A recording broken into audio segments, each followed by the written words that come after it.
वसुदेवसुतं देवं कंसचाणूरमर्दनं देवकी परमानंदं कृष्णं वंदे जगद्गुरुं। श्रीमद् भगवत गीता प्रथम अध्याय श्लोक संख्या 9। अन्ये च बहवः शूरा मदर्थे त्यक्तजीविताः नानाशस्त्रप्रहरणाः सर्वे युद्धविशारदाः। इनके अतिरिक्त बहुत से शूरवीर हैं जिन्होंने मेरे लिए अपने जीवन की इच्छा का भी त्याग कर दिया है और जो अनेक प्रकार के अस्त्र शस्त्रों को चलाने वाले हैं तथा जो सबके सब युद्ध कला में अत्यंत चतुर हैं। यह हम देखते हैं कि मनुष्य के मन में जो बात होती है, जो उसके भाव होते हैं, कहीं न कहीं उसके शब्दों के द्वारा वो परिलक्षित होते हैं। उसके हृदय में जो भाव होते हैं वो उसके चेहरे से भी परिलक्षित होते हैं। तो मनुष्य की बातों से और उसके जिसको अपन बोल सकते हैं कि फेस रीडिंग से ये बात मालूम पड़ जाती है कि मनुष्य अपने अंदर में किन बातों को लेकर के चल रहा है। वो कितना ही छुपाए, कहीं ना कहीं कोई शब्द इस प्रकार से बोला जाता है, उससे मालूम पड़ जाता है। तो यहाँ हम देखते हैं कि दुर्योधन की अर्थात दुर्योधन यहाँ पर आसुरी संपदा का मानो प्रतीक है। तो आसुरी संपदा वाले व्यक्ति की मानसिकता कैसी होती है? उसकी मानसिकता होती है कि सब लोग जो हैं उनको चाहिए कि वो मेरे बारे में सोचें, वो मेरे लिए कुछ करें, उनको मुझे सुख पहुंचाएं, मेरी रक्षा सुरक्षा के बारे में विचार करें। उसको हमेशा अपेक्षाएं रहती है दूसरों से। जो भी उसके निकट में है, जो भी उसके संपर्क में है, वो ये देखता है कि ये लोग मेरे लिए कितना सोचते हैं। सामान्यतः देखने में भी आता है ऐसा। मनुष्य का जो अहम है, जो उसका स्वार्थ भाव है, वो यही चाहता है कि लोग मेरे लिए क्या कर रहे हैं, उसी अनुसार फिर मैं भी उनके बारे में कुछ सोचूं। वो ये नहीं सोचता है कि मैं उनके बारे में क्या सोच रहा हूँ, मुझे क्या सोचना चाहिए। तो यहाँ पे हमारे वृंदावन वाले स्वामी अखंडानंद जी महाराज ने इन 2 श्लोकों को चुना। उसमें से एक श्लोक है पहले अध्याय का 8वां श्लोक और दूसरा श्लोक है 33वां श्लोक। इन 2 श्लोकों के माध्यम से उन्होंने पूरी देवी संपदा और आसुरी संपदा को मानो व्याख्यायित कर दिया। वो कहते हैं देवी संपदा क्या है और आसुरी संपदा क्या है। तो बोले आसुरी संपदा ये है कि मनुष्य सोचता है कि दूसरे मेरे लिए हैं, और देवी संपदा ये है कि मनुष्य सोचता है कि मेरा जीवन दूसरों के लिए है।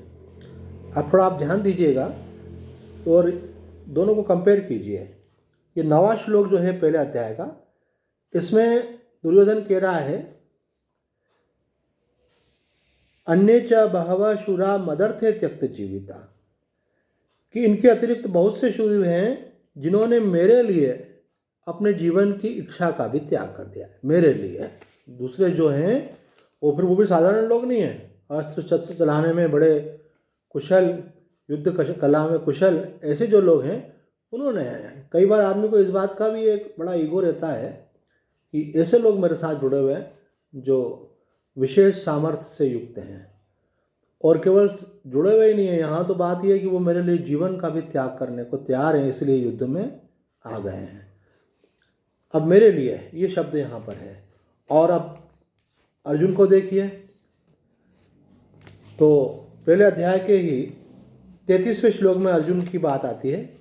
अर्जुन कह रहा है यहाँ पे, येषाम् अर्थे कांक्षितं नो राज्यं भोगा सुखानि च तैमेव स्थिता युद्धे प्राणास्त्यक्त्वा धनानि च। जिनके लिए हमारी राज्य भोग और सुख की इच्छा है, वे ही यह अपने प्राणों की और धन की आशा का त्याग करके युद्ध में खड़े हैं। अर्जुन यहाँ ये कहना चाहता है कि मैं जिनके लिए युद्ध कर रहा हूँ, जिनके लिए विजय प्राप्त करना चाहता हूँ, वो लोग स्वयं राज्य, भोग और सुख की इच्छा का त्याग करके युद्ध में आ खड़े हुए हैं। अगर कल वो नहीं रहते तो ये राज्य किसके लिए? मैं तो उनके लिए चाहता था, तो मेरा जीवन उनके लिए है। तो ये बात यहाँ कह रहा है वो, जिनके लिए हमारी, अर्थात मेरी जिनके लिए ये इच्छा थी कि वो उनको राज्य और भोग और सुख प्राप्त हो, वही अपने प्राणों और धन की आशा को त्याग कर युद्ध में खड़े हो गए। तो फिर युद्ध किसके लिए भाई? अर्थात अर्जुन का सोच है कि मेरा जीवन, मेरा राज्य, युद्ध लड़ने का उद्देश्य इन लोगों को सुख पहुंचाना है। लेकिन जब इच्छा का त्याग करके, प्राणों की लालसा का त्याग करके और यहाँ खड़े हो गए, तो फिर युद्ध किसके लिए? दोनों में फर्क देख लिया आपने। अर्जुन कह रहा है जिनके लिए हमारी, और दुर्योधन कह रहा है कि जिन्होंने मेरे लिए। तो स्वामी जी ने इस बात का संकेत किया है कि आप अपने जीवन में ठीक से देख सकते हैं कि आप में कितनी देवी संपदा है, कितनी आसुरी संपदा है। जो देवी संपदा वाला व्यक्ति होता है वो सोचता है मुझे दूसरों के लिए कुछ करना है, मैं क्या कर रहा हूँ, क्या करना मेरा कर्तव्य है। और आसुरी संपदा वाला जो व्यक्ति सोचता है कि सामने वाला मेरे लिए क्या कर रहा है, उसको क्या करना चाहिए, उसका क्या कर्तव्य है।